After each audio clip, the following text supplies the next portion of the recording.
안녕하셨죠? 부처님이 지금 전도를 하고 있는데요. 저번에도 몇 번 말씀드리지만 석가모니 부처님께서는 45년간을 맨발로 중생을 제도하셨습니다. 다니시면서. 그 위에 여러 가지가 있는데요. 이제는 이 부처님 그 생애가 끝나면 저는 부처님 제자들 이야기를 하려고 합니다. 부처님 제자들 이야기하면서 못다한 부분에 대해서는 그렇게 말씀드리겠습니다. 오늘은 부처님의 열반입니다. 부처님께서 어떻게 열반하셨을까요? 열반에 대해서는 제가 한번 말씀드린 적이 있어요. 석가모니 부처님께서 성불하시고 난 이후에 너무 그러한 그 적정세계, 깨달음의 세계, 깨닫고 난 이후에 너무 행복한 세계를 경험하시고 나서 그냥 이대로 열반할까라고 하셨다는 얘기하면서 제가 그때 열반에 대해서 설명을 했습니다. 열반이라는 말은 단순히 돌아가신 거, 이 세상을 떠났고 하직한 거를 얘기하는 게 아니라 원래 불교에서는 니르바나, 번뇌 모든 불이 꺼진 상태를 얘기할 때 열반이라고 칭합니다. 자, 그런데 우리가 그런 부처님의 위대한 열반, 완전히 몸뚱아리, 그러니까 법신에조차도 가지고 있을 때는 벌써 번뇌이기 때문에 이 번뇌를 해탈하는 완전히 열반하는 경지가 부처님의 80세의 법신의 소멸이셨습니다. 그래서 요런 거를 상징적으로 경전이 많이 있습니다. 뭐 대유교경 부처님께서 마지막 말씀이다 라고 하면서 라는 것도 어떻게 보면은 열반하고 관련이 되고요. 그 다음에 장아함경에 있는 열반경이 있고요. 그 다음에 대승불교 제2기 대승불교 경전에서 말하는 대반열반경이 있습니다. 똑같은 대반열반경인데 장암에서 얘기하는 열반경은 부처님께서 영취산에서부터 쿠시나가라까지의 여정을 쭉 그려놓으신 거 열반 직전에 그거는 이제 장암에 있는 대반열반경이고요. 그 다음에 중기대승불교 경전에서 또 열반경이 있습니다. 똑같은 대반열반경입니다. 거기서는 부처님께서 열반하기 직전에 하룻밤 동안에 부처님의 최고의 가르침 진리를 말씀하시는 것, 그걸 대반열반경이라고 합니다. 중기대승불교 경전입니다. 지금 여기서 말하는 대반열반경 사상은 대반열반에 관한 거는 부처님께서 열반하실 때 모습을 말씀드리겠습니다. 그렇게 부처님의 열반을 주제로 해서 경전이 여러 가지 경전이 있다는 말씀을 제가 드렸습니다. 요거에 제가 말씀드린 거는 그 장암에 있는 대반열반경에 있는 내용을 조금 빌려서 말씀드리겠습니다. 부처님께서 이제 열반하실 때가 되신 걸 아셨습니다. 그래서 아난존자를 비롯해서 수많은 제자들한테 영취산에 계실 때 이런 말씀을 하십니다. 내가 곧 열반에 들 것이다. 그러면서 지금부터 쿠시나가라로 가자고 하십니다. 그래서 이제 그때부터 쭉 이제 쿠시나가로 향하십니다. 부처님께서 이제 배살리 지역에 도착하셨을 때는 뭐라고 말씀하시냐면 배살리에서 탁발을 해서 드세요. 제자들하고. 그러고 나서 배살리 마을을 탁 나오시면서 뒤를 탁 돌아보세요. 배살리 마을을. 그러시면서 뭐라고 하시냐면 내 생애에서 배살리 마을을 보는 것도 이것이 마지막이구나 라고 말씀하십니다. 너무 인간적이지 않으십니까? 한 나라의 한 종교의 교주라고 하실 수 있는 분이 신적인 이미지, 내가 최상이라고 하는 이미지가 아니라 서로 똑같은 인간적인 면모를 그대로 드러내고 있다고 볼 수 있습니다. 자, 이러고 또 여정이 있습니다. 여정을 가는데 또 이런 여정도 있어요. 여정 가는데 부처님이 가시다가 굉장히 힘들어 하셨어요. 그래서 아난존자 보고 가사를 좀 깔아라. 내가 좀 누워 있어야 되겠다라고 하십니다. 그러면서 아난존자 이런 말을 해요. 나는 내 육신은 다 수레가 낡아서 더 이상 쓸 수가 없는 그런 늙어 떨어진 그 가죽꾼하고 똑같다라고 하면서 수레가 다 된 수레, 그런 이미지로 당신의 육신 모습을 설명하시는 말씀도 있습니다. 이제 부처님께서 열반하실 때가 됐다라는 말을 안한존자한테 하니까 안한존자가 어느 날 안 보이세요? 부처님이 이렇게 보니까 안한존자가 아나는 어디 갔어? 이랬더니 아나는 지금 저 밖에서 울고 있어요. 부처님이 안한존자를 오라고 합니다. 안한존자가 오니까 부처님께서 안한존자가 부처님을 25년간을 모셨거든요. 안한존자가 이제 울고 불고 부처님께서 열반하시면 부처님이 살아계실 때는 부처님 그 분 자체가 법이고 계율이었습니다. 근데 부처님께서 열반하시면 우리는 누구를 의지해야 됩니까? 라고 하면서 울고 불고 하세요. 그때 부처님께서 타이르세요. 모든 것들은 생주이멸한다. 모든 물건이라고 하는 것은 만들어졌으면 잠깐 머물렀다가 다른 형태고 되고 언젠가 사라지게 돼 있고, 사람도 생로병사를 겪음으로 인해서 사람은 이렇게 다 때가 되면은 우리가 이별을 해야 된다. 사람도 이별이 있는 거고 물건도 사람도 생로병사가 다 있는 거다라고 하십니다. 그러면서 무상한 것이니 이러면서 안한존자 보고 열심히 수행해야 된다라고 하십니다. 그러면서 아버지가 어린 아들을 달래듯이 안한존자를 이렇게 달래시는 모습이 나옵니다. 그리고 이제 또 여정을 가는 도중에 파바라고 하는 마을에 도착합니다.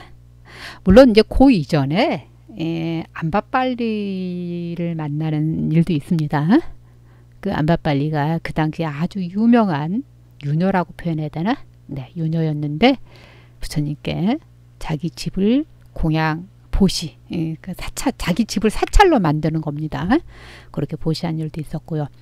요건 제가 다음 기회에 따로 떼어서 말씀드릴 겁니다. 그리고 또 이제 아까 말씀드린 대로 파바 마을을 지나는 길역에 그날 이제 거기서 묵게 됐어요. 그러고 있는데 춘다라고 하는 사람이 부처님께 와서 인사를 드립니다. 부처님, 내일 저희 집에서 공양 올리실 텐데 부처님을 비롯해서 제자들이 와서 공양 드세요 합니다.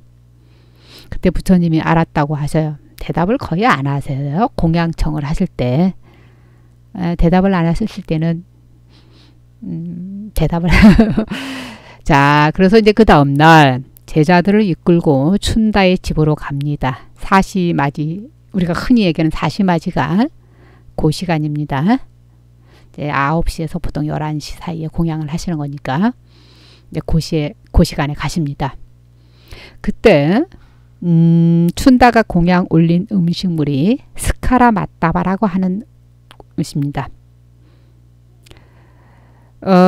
우리는 버섯이라고도 번역을 하는데 미얀마 쪽에서 남방에서는 연한 돼지고기라고도 번역을 합니다. 그 번역에 대해서는 뭐 어떤 게 중요하다 이런 걸 말씀드리지 않겠습니다. 자, 스카라 마따바를 다 드시지 않았습니다. 부처님께서.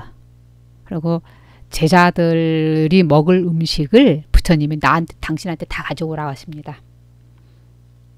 그렇게 하고 그래서 제자들은 부처님 드신 걸 안 드셨습니다. 그렇게 하고 난 다음에 이제 음식이 좀 남았어요. 그때 부처님께서 춘다한테 저 음식을 땅에 파묻어라 하세요. 그때만 해도 제자들이 잘 몰랐어요. 무슨 뜻인지. 자, 그러고 나서 그날부터 부처님은 설사를 하기 시작했습니다. 굉장히 설사를 막 너무너무 탈진될 정도로 설사했습니다. 지금 시대로 얘기하면은 연세가 80이라고 보시면 아마 그 당시에는 연세가 80이었다면 꽤 육신으로 힘드셨을 그죠? 팔진될 정도로 부처님께서 하시고 아마 그 마지막 공양을 빌미로 부처님께서 실은 열반하시게 되니까 그래서 결국은 쿠시나가라까지 가서 이제 열반하시기 전이에요. 자, 열반하시기 전에 안한존자한테 부처님께서 이런 말을 하세요. 성자한테 처음으로 공양 올린 사람이나 마지막에 공양 올린 사람은 춘다 같은 사람은 굉장한 공덕을 지은 것이다. 설령 내가 이 음식을 듣고 난 다음에 석가모니 부처님께서 돌아가셨다라고 혹시 다른 사람들이 저 춘다를 비난하거나 춘다를 야단하거나 이러면은 절대 그런 말을 하지 말아라. 너가 타일러라. 어떻게 타일러냐? 아까 말씀드린 거. 처음으로 공약 올린 사람이나 마지막으로 공약 올린 사람은 무수한 곡덕을 지은 것이다 라고 그렇게 말을 해주어라 하랍니다. 기가 막힌 표현입니다. 아니 당신을 돌아가게 한 장본인인데 그 장본인한테 공덕 지었다고 딴 사람 혹시 이렇게 축혀주고 다른 사람이 비난하면 이 사람 야단치지 말라고 네가 미리 좀 얘기해줘라 이 소리예요. 그렇게 부처님께서는 정말 당신도 몸을 못 가눌 정도로 죽음에 임박하셨는데도 당신한테 공약 올린 사람 비난할까봐 걱정하셨던 분이 부처님이십니다. 자, 이 부처님께서 열반을 이제 하시고 나서 이제 여러 가지 또 있었습니다. 가섭존자가 돌아오지 않았다든가 또 부처님께서 발을 내밀어서 장례를 못 치른 이야기들도 여러 가지가 있는데 이제 그 이야기는 가섭존자 이야기 때 말씀드리겠습니다. 자, 이제 이러고 난 다음에 부처님을 이제 쿠시나가라에서 아까 열반했다고 했죠. 쿠시나가라에서 열반을 딱 하셨는데 양쪽에 사라나무가 있었습니다. 양쪽에 사라나무가 탁 석가모니 부처님을 향해서 이렇게 탁 고개를 숙이십니다. 그래서 우리가 보통 부처님께서 쿠시나가라 사라쌍수 아래에서 열반하셨다라고 우리가 이렇게 얘기합니다. 이렇게 부처님께서 열반을 하시니까 그 쿠시나가라의 사람들이 말라족 사람들이거든요. 말라족 사람들이요. 울고 했을까요? 안 했습니다. 이렇게 위대한 성자가 우리 마을에서 돌아가시게 됐다. 열반하셨다. 얼마나 좋은 일이냐. 그래서 집안에 있는 물건들은 좋은 악기는 다 가지고 와서 부처님의 법진을 주위를 돌면서 춤을 추고 노래를 부르고 한상에 환희하셨습니다. 자, 이렇게 하고 부처님께서 또 참 열반하시기 전에 이런 말씀하셨어요. 제가 깜빡한 것 같은데 제자들한테 이런 말씀하셨어요. 이 세상은 너무너무 무상하다. 모든 것이 무상한 것을 너희들은 내 장례를 치른다든가 내 장례를 치러서 사리가 나왔을 때 그 사리를 숭배하거나 하지 말아라. 너네들 각자의 본분에서 열심히 정진하는 것이 너희들의 몫이다 라고 하셨습니다.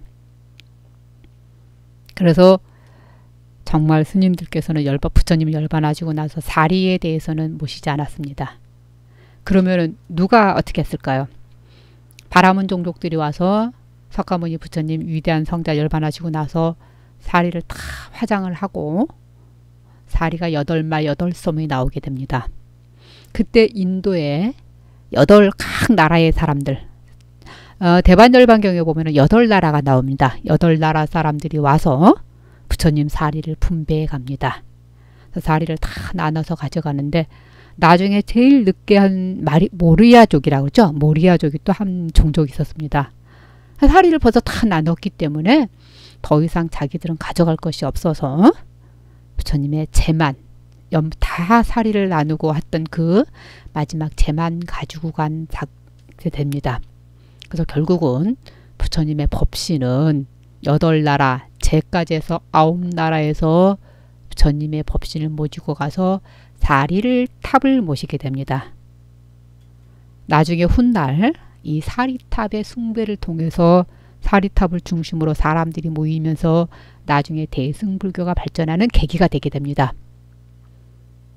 자, 이렇게 부처님께서는 80세의 열반을 기점으로 열반하셨고요. 물론 이제 그 이후에 대불교가 발전하는데 또 제자들의 수많은 노력을 하셨습니다.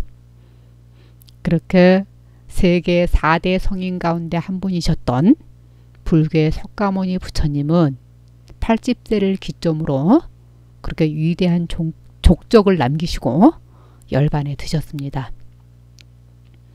제가 다음에는 부처님께서 다시 한번 부처님 일생을 쭉 정리하면서 다시 한번 재언급하겠습니다. 다음 뵐 때까지 건강하게 됩니다. 물질이나 물건은 언제고 사라질지 모르는 것들입니다. 건강하시고요. 또 한 가지는 정말 부처님 가르침, 진리 얼마만큼 소중한 것인지 항상 부처님 가르침을 진리를 가까이 하려고 하는 거 정말 잊지 않았으면 합니다. 다음 주 뵙겠습니다.